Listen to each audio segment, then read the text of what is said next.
Gandang gabi mga masters, bali ngayon po ay 4 na videos po ma-upload ko po sa aking YouTube channel. Tama nga mga masters, 4 na videos nga po ma-upload ko po. Yon, what's up mga masters? Nandito na naman tayo sa panibagong araw, panibagong kabanata na naman ang pagsasama-samahan natin ngayon guys.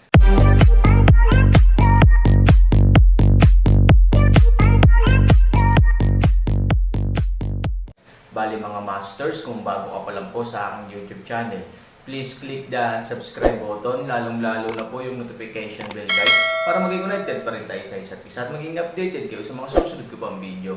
Bali mga masters, bago natin umpisahan ng kwento ay mag-shoutout po muna tayo para sa mga solid nating tagapakinig. Shout out kay Fernando Jimeno at shout out kay Jimbok Apan TV. Yun na nga mga masters, no? Bali hindi na ito patagalin. In 3, 2, 1, let's go!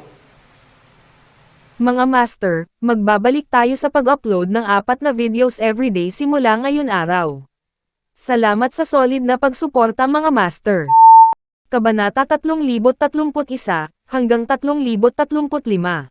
Ayon sa pagkakaunawa ni Aaron sa Apocalypse, imposibleng may mga sikreto ang Apocalypse sa harap niya, kaya may pagdududa si Aaron sa sinabi ni Nanggang Bolang. Nang tumingin siya kay Nanggang Bolang na may kainahinalang mukha, naunawaan din ni Nanggang Bolang ang ibig niyang sabihin at nagpatuloy, "Huwag kang mag-alala, pinayagan kitang pumunta sa pamilya Nanggang.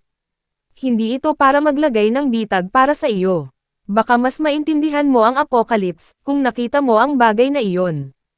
Ang kontrol ng Aaron sa ekspresyon ng mga tao ay umabot na sa sukdulan. Maaari niyang husgahan kung nagsisinungaling ang kausap o hindi sa ekspresyon ng kausap, ngunit si Nanggang Bolang ay tila hindi nagsisinungaling. Higit sa lahat, kahit na talagang may bitag si Nanggang Bolang na naghihintay sa kanya, walang takot ang Aaron. Sa lupa, walang makakapagbanta sa kanya.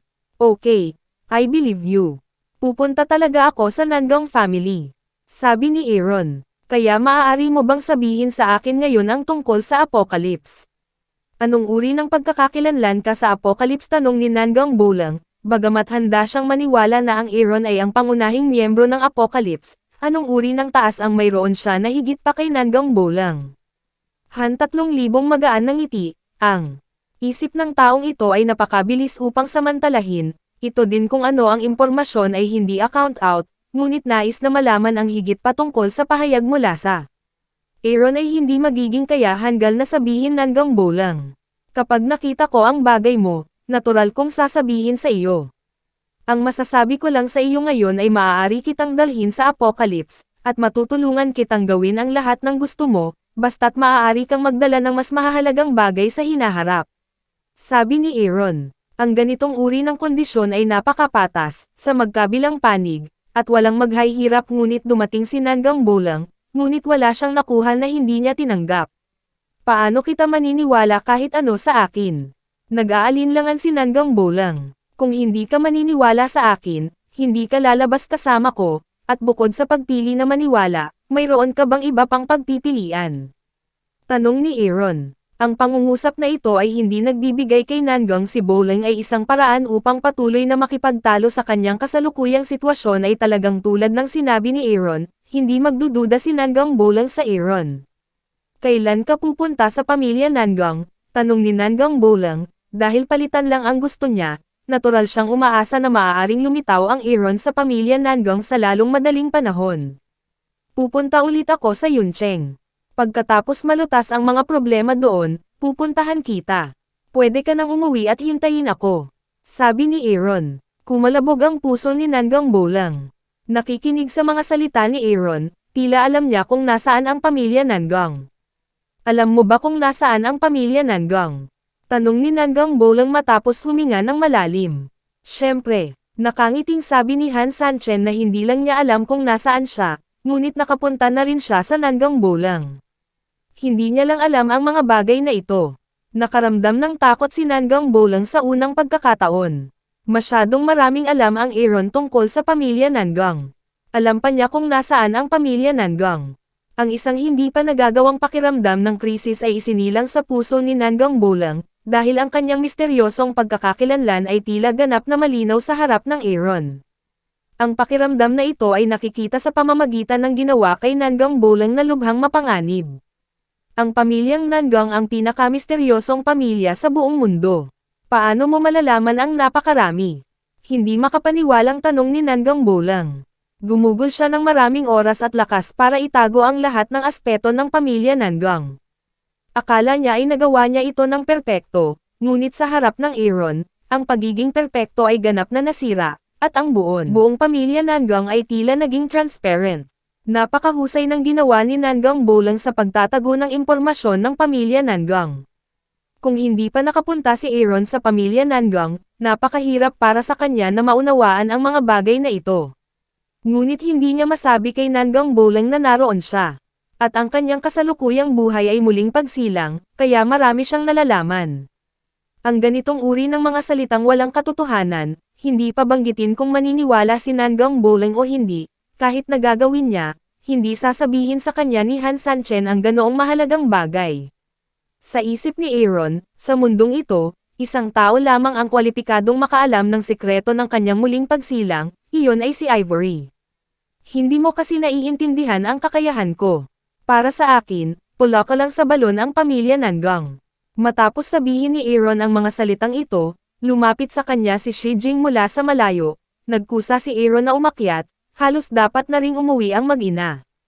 Pagkaalis ni Aaron, matagal na tulala si Nangang Bolang, at ang apat na salitang, pula ka sa balon, ay humalangaw-ngaw sa kanyang isipan. Pamilya Nangang, pula ka sa balon. Paano magkakaroon ng koneksyon sa dalawa?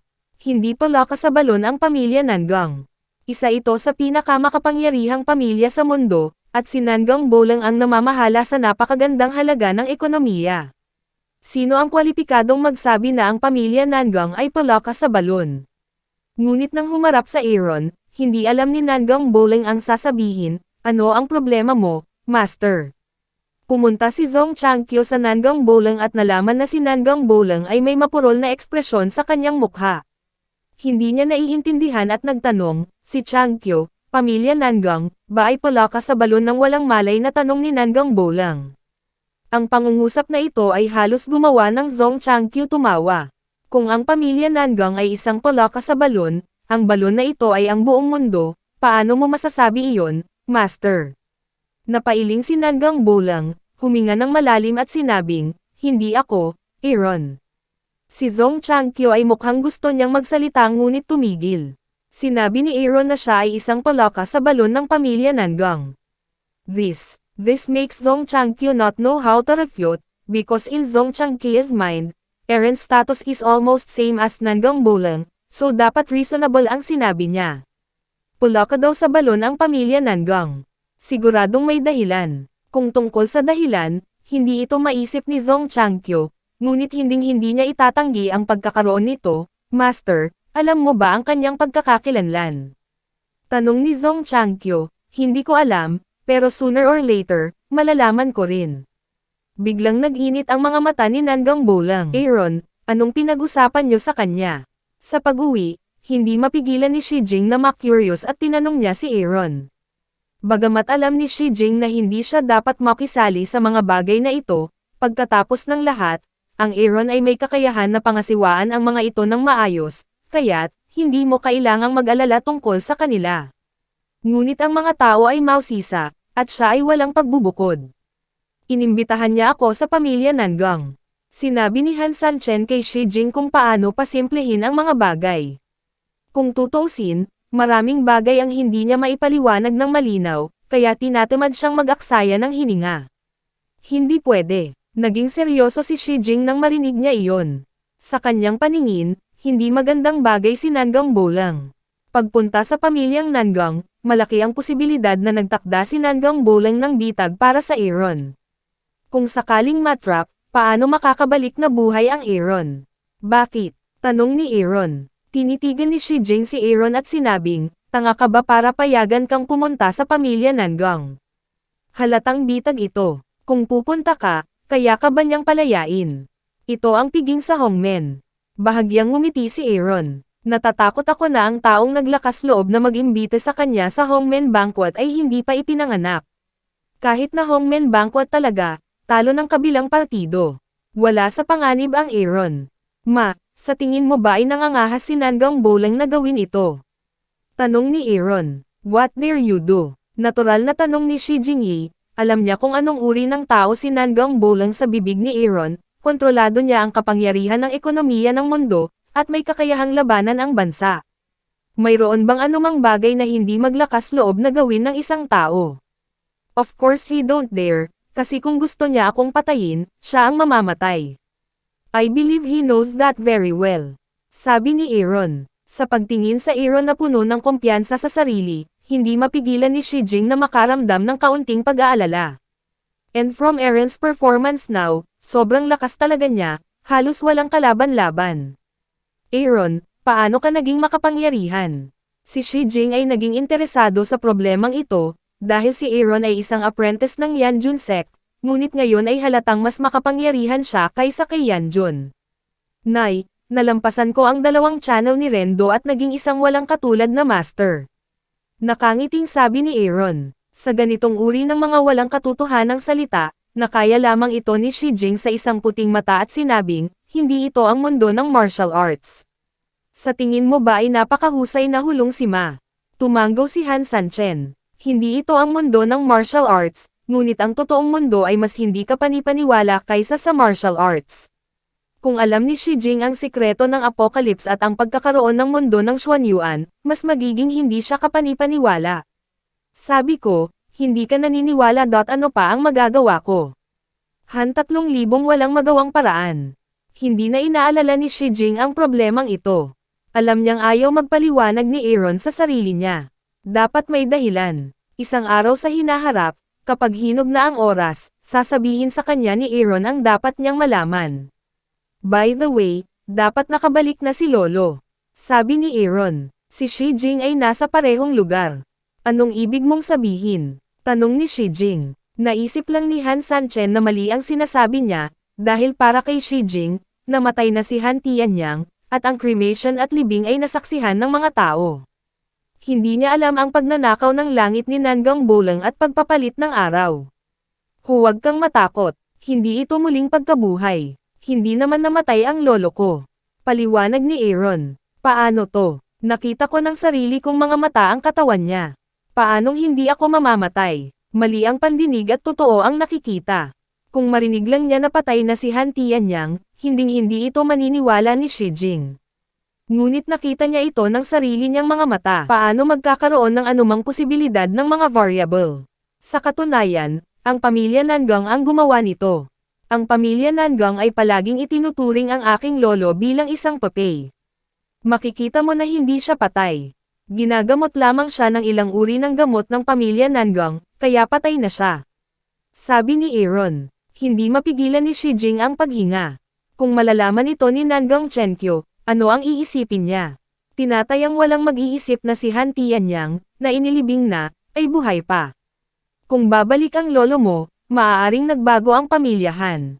Sinabi ni Shi Jing na kung papayagan si Han Tianyang na mabawi ang kontrol sa pamilyang Han, ang kinabukasan ng pamilyang Han ay hindi na si Han Jun, at si Nangang Chenkyo, na walang boses, ay hindi mangangahas na gumawa ng gulo para sa Aaron. Han tumanggaw si Aaron. Nagbago ang ugali ni Nangang Chenkyo sa kanya pagkaalis ng kanyang lolo. Sa pagbabalik ng kanyang lolo, hindi maiiwasang magbago ang diskriminasyon ni Nangang Chenkyo. Siyempre, hindi iyon pinansin ng Aaron. Ang panghihinayang ni Nangang Chenkyo ay maaga o huli. Sa kalaunan ay mauunawaan niya ang agwat sa pagitan nila Han Jun. Kailangan lang makita ng Aaron kung paano nagsisisi si Nangang Chenkyo. Kung paano niya ito tretuhin sa hinaharap, hindi mahalaga. Para sa Aaron, ang kanyang pinakamalaking kinahuhumalingan ay si Nangang Chenkyo, bukod kay Ivory. Kung tutusin, napakalaki ng anino na dinala sa kanya ng lola na ito noong bata pa siya kaya hindi pa rin bukas ang isipan ng Aaron kapag nahaharap sa bagay na ito. Hindi nagtagal pagka-uwi, nakatanggap ng tawag ang Aaron mula kay Yang Wanlin. Tuwang-tuwa si Yang Wanlin, dahil pagkatapos ng kompetisyon na ito, ang boses ng Aaron para manalo sa kampyonato ay lalong tumataas, at kahit na maraming tao ang nakilala na ang Aaron ang kampyon ng Wuji Summit ngayong taon, dahil ang lakas ng iba pang mga kakompetensya, halos walang maihahambing sa Aaron. 3,000, Ngayon ay iniisip ng lahat na ikaw ang kampyon, napakalakas mo sabi ni Yang Wanlin. Hindi gaanong nasasabik ang Aaron tungkol sa bagay na ito.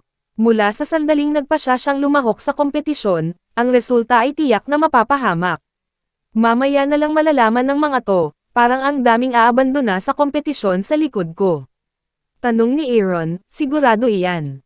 Sino ang maglakas loob na makipaglaban sa iyo kapag napakalakas mo?